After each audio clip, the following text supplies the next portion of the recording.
Hi guys, నేను మీ Prabhakar. Welcome to Telugu mystery. అమ్మ గురించి ఎంత చెప్పినా తక్కువే. ఈ ప్రపంచంలో బిడ్డపై తల్లి చూపించే ప్రేమ కంటే ఇంకా ఎక్కువ ప్రేమను బహుశా ఎవరూ చూపించలేరేమో. ఏ స్వార్థము లేని ప్రేమ ఏదైనా ఉందంటే అది తల్లి చూపించే ప్రేమనే. ఈ వీడియోకు నేను పెట్టే టైటిల్ అమ్మకు పట్టు చీర. తమిళనాడులో ఎక్కువగా ఈ స్టోరీ గురించి మాట్లాడుకుంటుంటారు. ఇంతకీ ఆ అమ్మ ఎవరు, ఆ పట్టు చీర స్టోరీ ఏంటో ఈ వీడియోలో చూద్దాం.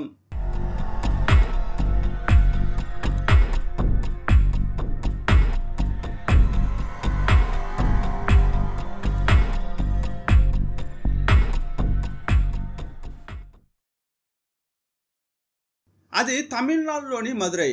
మదురై అనగానే అందరికీ మీనాక్షి అమ్మన్ కోయిల గుర్తుకు వస్తుంది. ఎందుకంటే మీనాక్షి అమ్మన్ కోయిల్కు మదురై ఫేమస్. ఆ ఊరికి పొలిమేరలో శ్మశానం ఉంటుంది. అది చాలా పెద్ద శ్మశానం. ఇంతో అంతో ఉండదు, చాలా విశాలంగా ఉంటుంది. 2010లో ఆ శ్మశానంలో ఏలుమలై అనే వ్యక్తి పనిచేసేవాడు. ఒక్కడే అక్కడ ఉండేవాడు. రాత్రిపూట కుక్కలు నక్కలు మురిగిన శబ్దం వినిపిస్తూ ఉంటుంది. అటు వెళ్ళాలంటేనే మిగతా వాళ్లకు ఉచ్చపడుతుంది. కానీ ఆ అరుపులు శబ్దాల మధ్య అతడు అస్సలు బెదిరిపోకుండా ఆ శ్మశానంలో ఉంటుంటాడు. అతని వయసు 35 ఏళ్ళు. చాలా ఏళ్ల క్రితమే పెళ్ళయింది. అతని భార్య పేరు నళిని. ఆమె వయసు కూడా దగ్గర అతని వయసే ఉంటుంది. కానీ లేటుగా సంతానం కలిగింది. పెళ్ళైన చాలా ఏళ్లకు ఒక కొడుకు పుట్టాడు. అతడు లేక పుట్టాడు కాబట్టి చాలా ప్రేమగా చూసుకుంటుంటారు. శ్మశానంలో పనిచేస్తున్న ఏలుమలైకి అక్కడి నుంచి వచ్చే రాబడితోనే ఇల్లు గడుస్తోంది. ప్రతిరోజు ఉదయం 6:30కు ఇంటి నుంచి శ్మశానానికి వెళ్తాడు. ఇంటి నుంచి 1.5 కిలోమీటర్ల దూరం ఆ శ్మశానం ఉంటుంది. సైకిల్ పైనే ప్రతిరోజు వెళ్ళి వస్తూ ఉంటాడు. రాత్రి ఇంటికి వచ్చేసరికి చాలా లేట్ అవుతుంది. ఒకవేళ శవాలు రావడం లేట్ అయితే ఇక అతడు ఇంటికి రావడం కూడా చాలా ఆలస్యం అవుతుంది. కొన్నిసార్లు శ్మశానంలోనే తనకంటూ ఒక గది ఉంటుంది. అందులోనే పడుకుంటాడు. ఒకరోజు ఆ గదిలో పడుకుని ఉన్నప్పుడు ఉదయం పూట శ్మశానానికి ఒక శవాన్ని తీసుకొచ్చారు. అంత్యక్రియల కోసం తీసుకొచ్చిన ఆ శవం ఒక లేడీది. ఆమెకు సుమారు 50 సంవత్సరాలుంటాయి. హార్ట్అటాక్తో చనిపోయిన ఆమె డెడ్ బాడీని బంధువులు తీసుకొచ్చారు. ఇక ఏలుమలైకి అప్పుడే పని స్టార్ట్ అయింది. శవాలు రాకుంటే అతనికి ఏం పని ఉండదు. ఇప్పుడు ఒక శవం రావడంతో ఇక పనికి సిద్ధమయ్యాడు. ఆ లేడీకి పిల్లలు ఉన్నారా అని అడిగితే ఒకే ఒక కొడుకు ఉన్నాడు. కానీ అతడు దుబాయ్లో పనిచేస్తున్నాడు. అతడు వచ్చేసరికి 4-5 రోజులు అవుతుంది. అప్పటి వరకు డెడ్ బాడీని ఉంచడం కుదరదు కదా, అందుకే అంత్యక్రియలకు తీసుకొచ్చామయ్యా అని చెప్పారు. ఇక చాలా మంది బంధువుల సమక్షంలో ఏలుమలై గొయ్యి తవ్వి డెడ్ బాడీని పాతిపెట్టాడు. చనిపోయిన ఆ లేడీ పేరు కన్మణి. ఆమెకు భర్త లేడు. కానీ 27-28 ఏళ్ల మధ్య వయసున్న కొడుకు ఉన్నాడు. అతడు దుబాయ్లో పనిచేస్తున్నాడు. అతని పేరే కార్తీక్. ఈ కన్మణి కొంచెం కూడా చదువుకోలేదు. కనీసం తన కొడుకునైనా చాలా బాగా చదివించాలని అనుకునేది. కానీ సింగిల్ మదర్గా ఇంటిని నెట్టుకు రావడమే ఆమెకు చాలా కష్టమైంది. అందువల్ల ఇక కొడుకునేం చదివిస్తుంది? అందువల్ల చదివించలేదు. ఈమె చనిపోవడానికి 3 ఏళ్ల క్రితమే కార్తీక్ పని కోసం దుబాయ్కి వెళ్ళాడు. కూలో నాలో చేసి చాలా కష్టపడి తల్లి అతన్ని పెంచి పెద్ద చేసిందని బాగా తెలుసు. తల్లి పడిన కష్టాన్ని చూసి పెరిగిన అతడు ఆమెను ఇంకా బాధ పెట్టడం ఇష్టం లేక తల్లిని పోషించే బాధ్యత తీసుకున్నాడు. డబ్బులు సంపాదిస్తానని దుబాయ్కి వెళ్ళాడు. అక్కడ బిల్డింగ్ కన్స్ట్రక్షన్లో లేబర్గా పనిచేసేవాడు. అతడేమీ గొప్ప ఉద్యోగం చేయట్లేదు. వచ్చే అంతో కొంత జీతంతో నెట్టుకొస్తున్నాడు. కానీ జీతం డబ్బులు చేతికి రాగానే మొదటగా తన తల్లికే అమౌంట్ పంపించేవాడు. ఇక తన ఖర్చుల గురించి తర్వాత ఆలోచించేవాడు. మరి కొడుకు పంపే డబ్బును కన్న తల్లి కన్మని వేస్ట్ చేసిందా అంటే అది లేదు. తన ఖర్చులకు కొంత మాత్రమే తీసుకుని మిగతాది బ్యాంకులో దాచేది. రోజులు కాస్త సంతోషంగా గడుస్తున్నాయి అనుకునే సమయంలో ఆ దేవునికే కన్ను కుట్టిందేమో. పాపం మాయదారి హార్ట్అటాక్ ఆమెను బలి తీసుకుంది. ఈ విషయాన్ని బంధువులు దుబాయ్లో ఉన్న కార్తీక్కు చెప్పారు. ఆ మాట వినగానే అతడు కుంగిపోయాడు. ఆల్రెడీ అతడు తండ్రిని చూడనే లేదు. కన్న తల్లే తల్లి తండ్రి అయి పెంచి పెద్ద చేసింది. అలాంటి అమ్మ ఇక లేదని తెలిసి ఆ కొడుకు దిక్కులు పిక్కటిల్లేలా అరిచాడు. ఈ లోకంలో ఇక నాకంటూ ఎవరున్నారమ్మా అని ఏడుస్తూనే ఉన్నాడు. చివరిసారిగా తన తల్లి ముఖాన్ని చూడాలని అనుకున్నాడు. తాను పనిచేస్తున్న కాంట్రాక్టర్ కంపెనీ దగ్గరకు వెళ్ళి సెలవులు కావాలని అడిగాడు. కానీ వాళ్ళు ఇతడు ఇండియాకు వెళ్ళడానికి ఎలాంటి ఏర్పాట్లు చేయలేదు, అసలు పట్టించుకునే లేదు. కానీ వారితో పోరాడి తప్పకుండా ఇండియాకు వెళ్ళాలని ఫైట్ చేసేసరికి లేట్ అయింది. ఇక డెడ్ బాడీని అన్ని రోజుల పాటు ఉంచడం కుదరదని బంధువులు ఇటువైపు అంత్యక్రియలు చేశారు. కన్మనికి అంత్యక్రియలు జరిగి 3 రోజులు అయిపోయింది. ఆ రోజు శ్మశానానికి శవాలు రాకపోవడంతో తన గదిలో ఏలుమలై పడుకుని ఉన్నాడు. సాయంత్రం 6 గంటల సమయంలో ఎంట్రన్స్ దగ్గరకి ఒక కుర్రాడు వచ్చాడు. అతని కళ్ళ నుంచి నీళ్లు జలజల రాలుతూనే ఉన్నాయి. అతని వెనుక అతని స్నేహితుడు వస్తున్నట్లున్నాడు. అలా వచ్చేది వేరెవరూ కాదు, 3 రోజుల క్రితం అంత్యక్రియలు జరిగిన కన్మని కొడుకు కార్తీక్. మా అమ్మను చివరి చూపు చూడలేదే, కనీసం సమాధినైనా చూద్దామని ఏడ్చుకుంటూ వచ్చాడు. వెనుక వచ్చిన ఆ కుర్రాడే సమాధిని చూపిస్తున్నాడు. అమ్మా అమ్మా అని ఏడ్చుకుంటూ వెళ్తున్న కార్తీక్ సమాధిపై పడి, అమ్మా నన్నెందుకు వదిలి వెళ్ళావమ్మా అని కన్నీరు పెట్టుకున్నాడు. ఇదంతా గదిలో ఉండి చూస్తున్న ఏలుమలై గుండె తరుక్కుపోయింది. నెమ్మదిగా కార్తీక్ దగ్గరకు వెళ్ళి, ఏడవకయ్యా అని సముదాయిస్తున్నాడు. మీ అమ్మ అందరాని దూరానికి వెళ్ళిపోయింది, కానీ ఆమె అనుకున్నట్లు నువ్వు బతకాలి. నువ్వు లేవన్న ఒకే ఒక బాధ తప్పితే మీ అమ్మ అంత్యక్రియలు బంధువులు బాగానే చేశారని చెప్పాడు. గంట పాటు ఆ సమాధి దగ్గరే కూర్చుని వెక్కి వెక్కి ఏడ్చాడు కార్తీక్. వాళ్ళ అమ్మతో గడిపిన క్షణాలను గుర్తు చేసుకుని బాధపడ్డాడు. అప్పుడు పక్కనే ఉన్న ఫ్రెండు తన చేతిలో ఉన్న సంచిని కార్తీక్ ఇచ్చాడు. ఆ సంచిలో నుంచి కార్తీక్ ఒక పట్టు చీర తీశాడు. దాని ధర 10,000.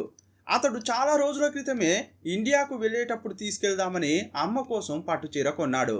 అమ్మ ప్రాణాలతో ఉన్నప్పుడే నీకోసం పట్టుచీర కొన్నానమ్మా, వచ్చేటప్పుడు తీసుకొస్తానని చెప్పాడు. ఆ పట్టుచీరను అమ్మ సమాధిపై పెట్టి, ప్రాణాలతో ఉన్నప్పుడు ఈ చీర ఇద్దామని అనుకున్నానమ్మా, కానీ నీ సమాధిపై పెడుతున్నానే అని గుండెలు పగిలేలా ఏడ్చాడు. కార్తీక్ కంటిన్యూగా ఏడుస్తుంటే పక్కనే ఉన్న ఫ్రెండ్ ఓదార్చి ఇంటికి తీసుకెళ్లాడు.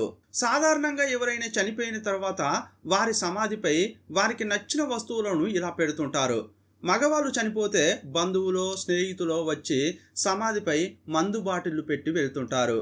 అదే ఆడవాళ్ళైతే ఇలా చీరలు గాజులు పెట్టి వెళ్తుంటారు. మొగాళ్ళకేంటి ఇష్టం? మందే కదా, అందుకే మందు పెడతారు. మరి ఆడవాళ్లకు చీరలంటే ఇష్టం కాబట్టి వాళ్ళకు చీరలు పెట్టి వెళ్తుంటారు. ఇలా సమాధిపై పెట్టిన వస్తువులను ఏలుమలై ఇంటికి తీసుకెళ్తుంటాడు. యాక్చువల్గా శ్మశానంలో పనిచేసే ఏలుమలైకి పెద్దగా రాబడి అంటూ ఉండదు. ఇలాంటి విలువైన వస్తువులు ఎవరైనా పెట్టి వెళ్తేనే అతనికి అంతో ఇంతో లాభం కలుగుతుంది. ఆ రోజు రాత్రి సమాధిపై కార్తీక్ పెట్టిన పట్టుచీర తీసుకుని ఏలుమలై ఇంటికి వెళ్ళాడు. ఇతని ఇల్లు స్లమ్ ఏరియాలో ఉంటుంది. చిన్న గుడిసెలో భార్య నళిని, ఏడాది కొడుకుతో ఉంటున్నాడు. ఈ పట్టుచీర నళినికి చూపించగానే ఆమె చాలా సంతోషపడింది. భర్త ఇలా తీసుకురావడం ఆమెకు కొత్తేం కాదు. శ్మశానంలోంచి ఇలా చాలాసార్లు ఆమెకు చీరలు తీసుకొచ్చి ఇచ్చాడు. కానీ ఈ పట్టుచీర ఆమెకు బాగా నచ్చింది. దాన్ని తీసుకెళ్లి రేకుల పెట్టెలో జాగ్రత్తగా దాచుకుంది. ఇక ఆ తర్వాతే ఈ ఏలుమలై కుటుంబంలో తుఫాను ప్రారంభమైంది. నెక్స్ట్ డే 6 గంటలకు లేచిన ఏలుమలై శ్మశానానికి బయలుదేరాడు. మధ్యాహ్నం భోజనానికి రానని ముందే భార్యకు చెప్పాడు. ఆ రోజు రాత్రి 10 గంటల వరకు శ్మశానంలోనే ఉన్నాడు. ఇక ఇంటికి బయలుదేరే సమయంలో అతని సెల్ ఫోన్కు ఒక కాల్ వచ్చింది. పక్కింట్లో ఉండే బామ్మ కాల్ చేసి, రేయ్ ఇంట్లో నీ కొడుకు గుక్కపట్టి ఏడుస్తున్నారా, నీ భార్య ఏమో కనిపించట్లేదు, ఇంతకీ ఆమె ఎక్కడికి వెళ్ళింది, నువ్వు త్వరగా రారా నాయన ఇంటికి అని పిలిచింది. ఈ మాట వినగానే ఏలుమలైకి చాలా కోపం వచ్చింది. పసిపిల్లాన్ని ఇంట్లో ఒంటరిగా వదిలి నా భార్య ఎక్కడికి వెళ్ళిందని ఇక ఆలస్యం చేయకుండా సైకిల్ తీసుకుని వేగంగా ఇంటికి వెళ్తున్నాడు. గది నుంచి శ్మశానం ఎంట్రన్స్కు వచ్చాడు. అప్పుడు నిన్న ఇచ్చిన పట్టుచీర కట్టుకుని అతని భార్య నళిని వస్తుంటే చూసి ఆశ్చర్యపోయాడు. ఈ టైంలో పట్టుచీర కట్టుకుని ఈమె బాగా సింగారించుకుని ఇక్కడికి ఎందుకు వచ్చింది? ఇంట్లో పిల్లాడేమో ఒంటరిగా ఉన్నాడన్న సోయి కూడా లేదా? ఎందుకు ఇలా చేస్తోంది అని మస్తు కోపం వస్తోంది. నళిని, కొడుకును ఇంట్లో ఒంటరిగా వదిలేసి ఇక్కడికెందుకు వచ్చావే అని అరిచాడు. కానీ అతని మాటలు పట్టించుకోకుండా ఆమె శ్మశానంలోకి ఎంటర్ అవుతోంది. పిచ్చ కోపంలో ఉన్న ఏలుమలై ఆమె చెంపపై చెల్లు అనిపించాడు.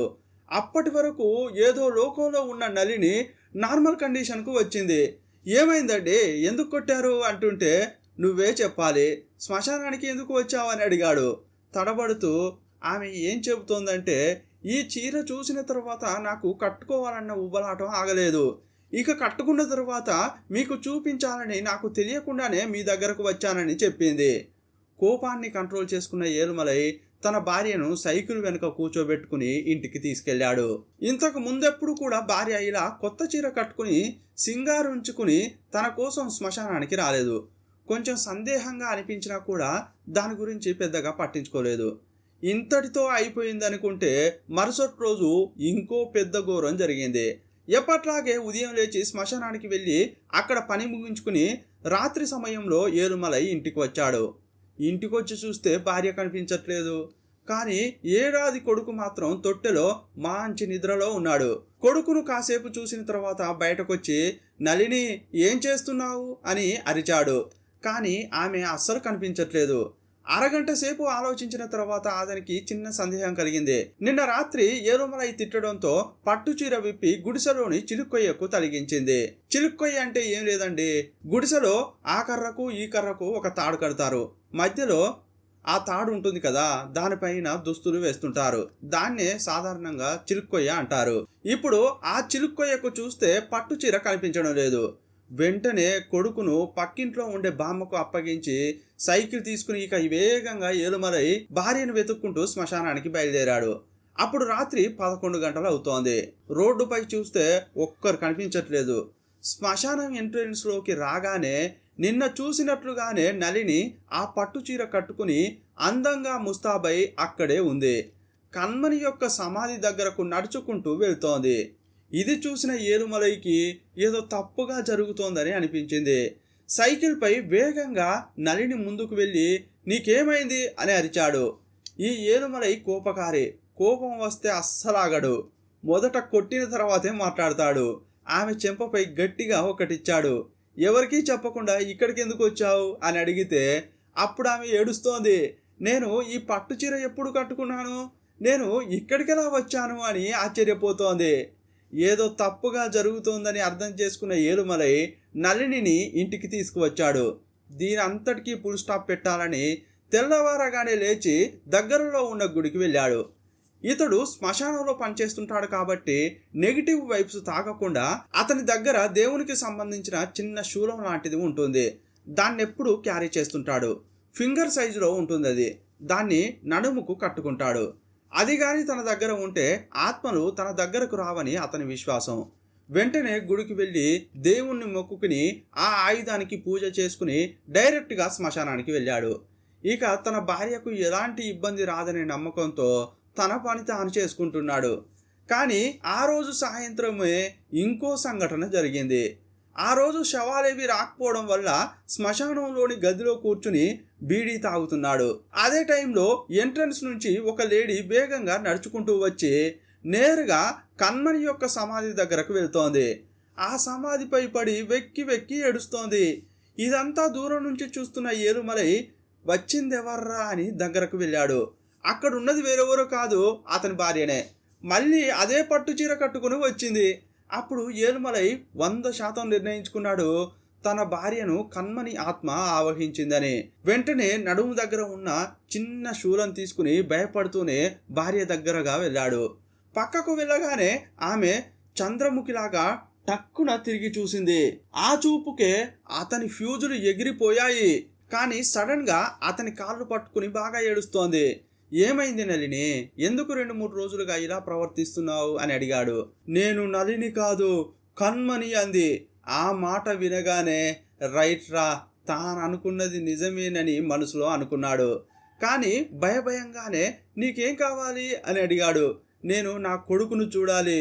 ఆ విషయం చెప్పడం కోసమే నేను నీ భార్య శరీరంలోకి వచ్చాను. దయచేసి నాకు సాయం చేయమని వేడుకుంది.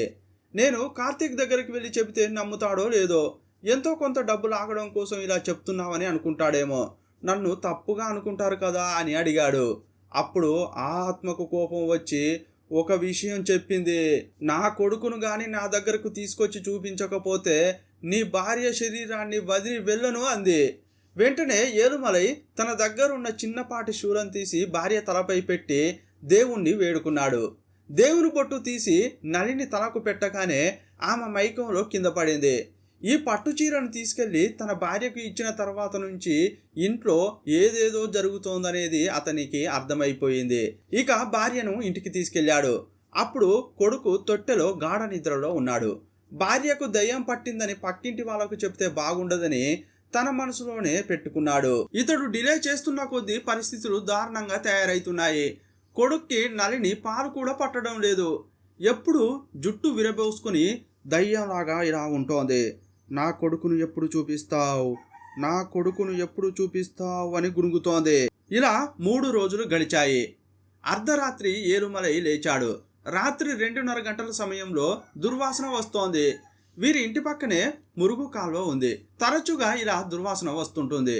వాసనతో పాటు ఎవరో మూలుగుతున్న శబ్దం కూడా మళ్ళీ వస్తోంది. పట్టుచీర పెట్టిన సందుకను చూశాడు.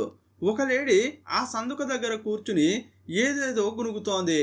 ఏం మాట్లాడుతోందా అని అతడు తీక్షణంగా వింటుంటే, నా కొడుకును చూపించు, నా కొడుకును చూపించు అనే మాటలే వినిపించాయి.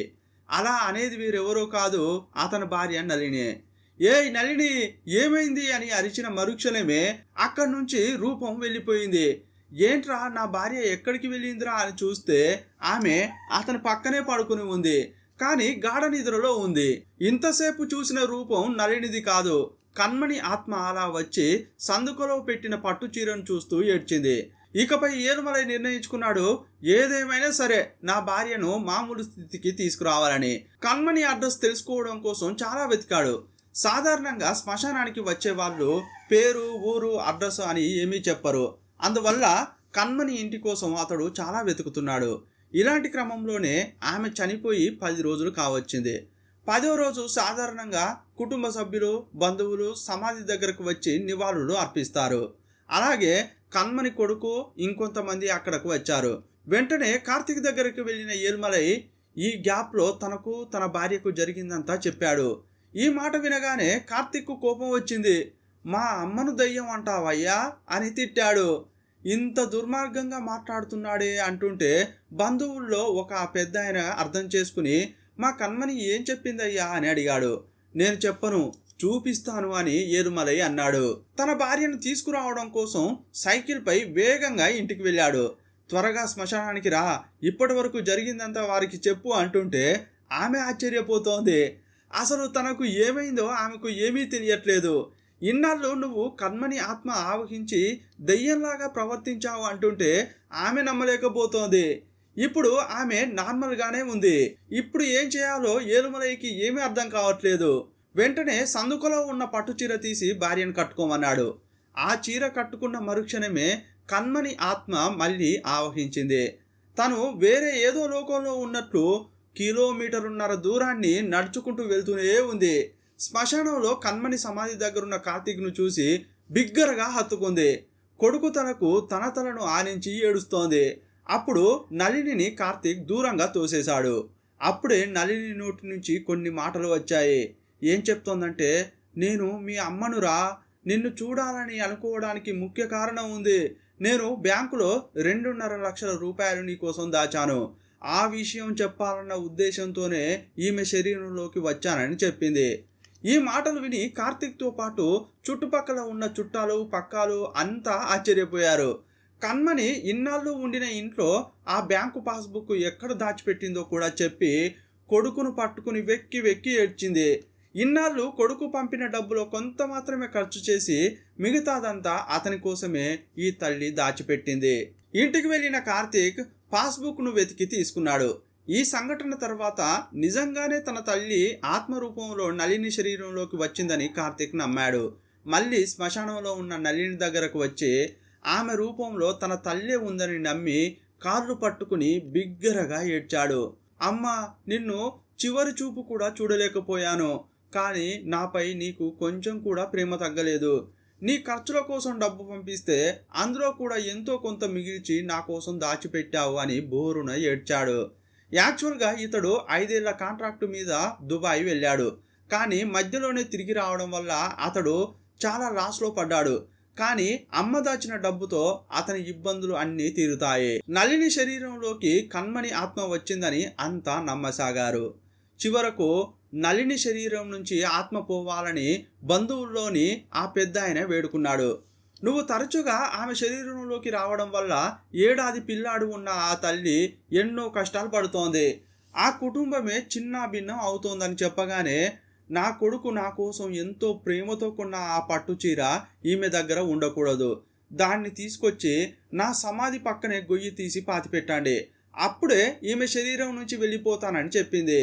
దానికి అంతా ఒప్పుకోవడంతో ఆమె నళిని శరీరం నుంచి వెళ్ళిపోయింది. కాసేపట్లోనే నళిని నార్మల్ కండిషన్కు వచ్చింది. చెప్పినట్లుగానే పట్టు చీరను సమాధి పక్కనే గొయ్యి తీసి ఆమె కొడుకు కార్తీక్ తన చేతితోనే ఆ చీరను పాతిపెట్టాడు.